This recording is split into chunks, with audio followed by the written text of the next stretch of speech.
Setelah desainnya terbuat, kemudian saya akan membuat programnya menggunakan aplikasi CX Programmer.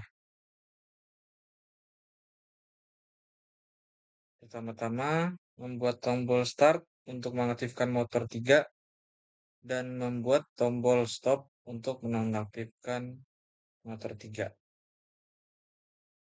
Lalu membuat 3 sensor 3 mendeteksi barang akan mengaktifkan conveyor 2.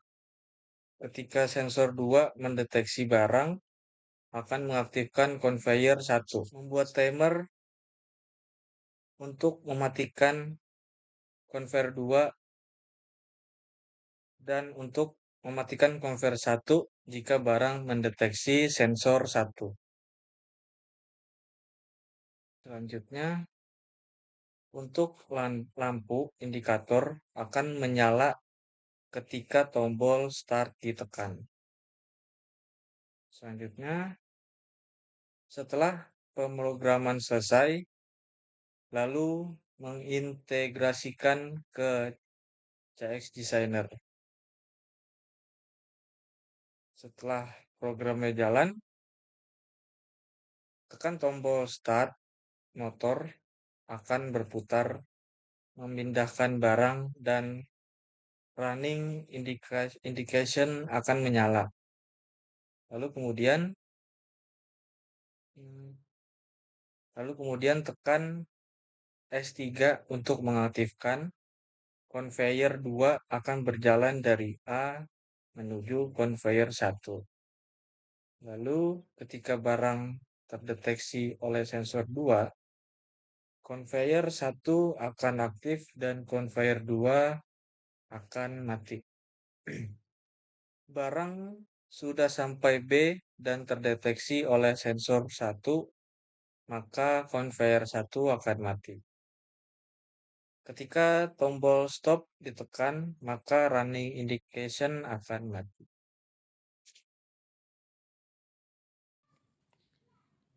Berikut ini adalah cara kerja program yang telah kami buat.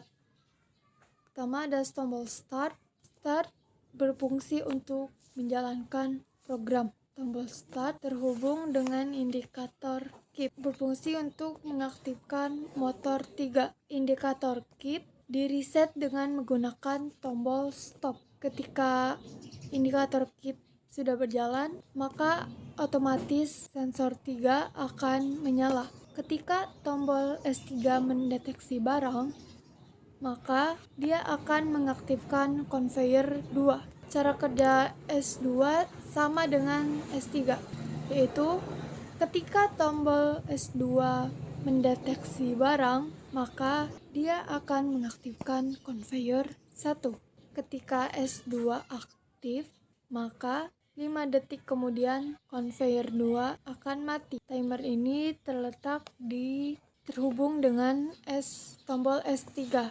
Lalu conveyor 1 akan dimatikan jika benda sudah dideteksi oleh S1. Pada conveyor 1 terhubung juga dengan timer dengan waktu 50 detik. Perkenalkan, nama saya Rizky Aditya Saputra.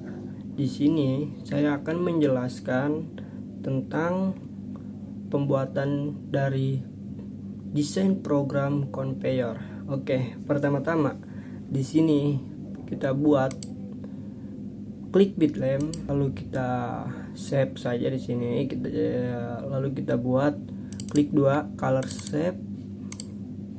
Setelah color shape kita pilih yang namanya others, kita klik sini aktuator. Setelah itu kita sesuaikan saja. Habis itu kita buat sini push button. Kita klik 2, pilih color shape, kita klik BMP files, lalu kita pilih yang switch. Oke, kita sini bisa pilih untuk desainnya seperti apa. Kita pilih yang warna hijau untuk push button on atau start, lalu kita tinggal copy aja untuk yang pembuatan stop, push button stop. Kita bisa klik di sini running indication, kita pilih bit lamp. Untuk pembuatan bit lamp kita samakan saya dengan push button on off, hanya dibedakan warnanya saja. Kita klik sini warna kuning. Oke.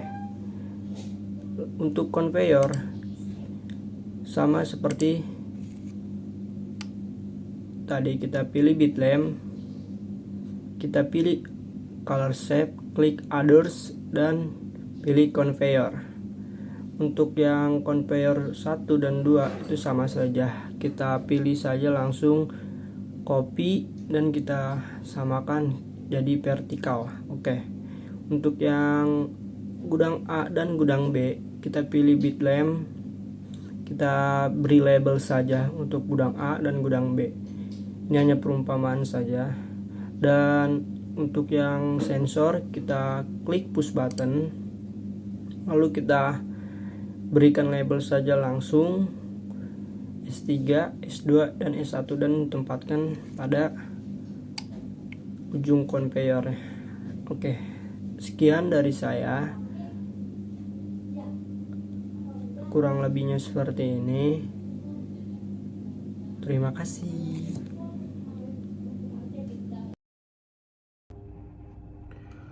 Assalamualaikum warahmatullahi wabarakatuh.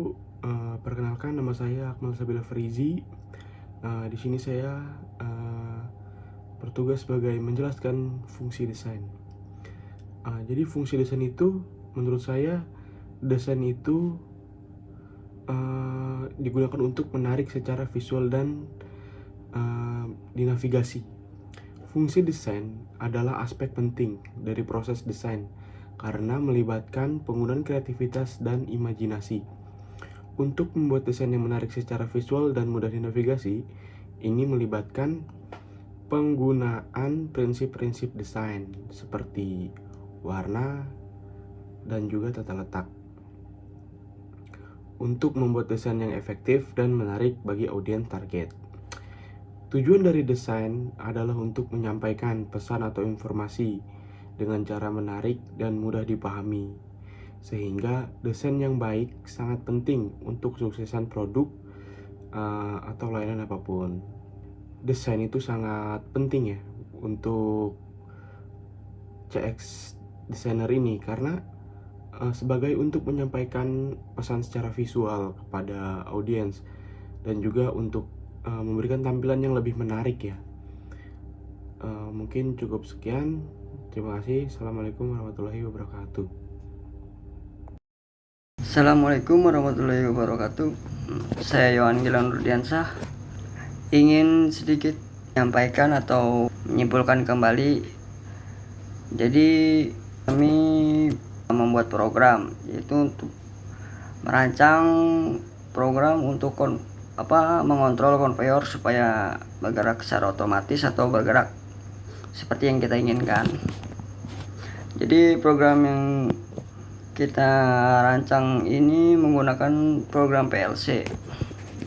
Nah, program PLC ini fungsinya untuk mengontrol dan mengoneksikan atau mengotomatisasikan proses manufaktur, karena program PLC itu dapat diprogram oleh kita sendiri untuk melakukan berbagai tugas, termasuk pengendalian logik, pengukuran, komunikasi antara perangkat satu dan perangkat lainnya. Maka oleh karena itu kita menggunakan program tersebut.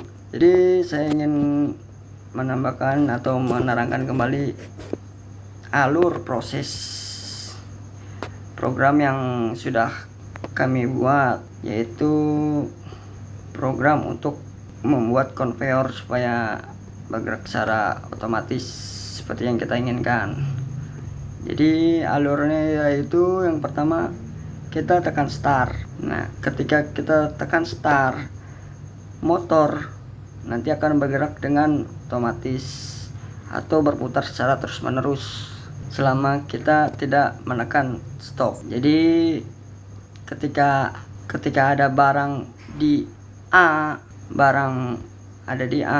itu mengenai sensor S3, maka konveyor 2 secara otomatis akan bergerak mengantarkan barang dari A menuju ke konveyor 1, yaitu ketika barang ini menuju konveyor 1 atau melintasi sensor S2 dan terdeteksi oleh sensor S2, maka konveyor S1 secara otomatis akan menyala. Dan begitu juga dengan konveyor 2 secara otomatis setelah 5 detik akan berhenti setelah barang dari konveyor 2 ini masuk ke konveyor 1, dan selanjutnya barang yang sudah menuju konveyor 1 dan sudah berada di konveyor 1 akan berjalan menuju ke B. Nah, sebelum ke B, si barang ini akan berjalan dan akan mengenai atau terdeteksi oleh sensor S1. Maka ketika barang tersebut sudah terdeteksi oleh sensor S1 ataupun barang sudah sampai di B, maka secara otomatis konveyor 1 akan berhenti. Begitu alurnya. Jadi prosesnya saya ulang kembali. Jadi kita di awal kita akan menekan atau menyalakan start.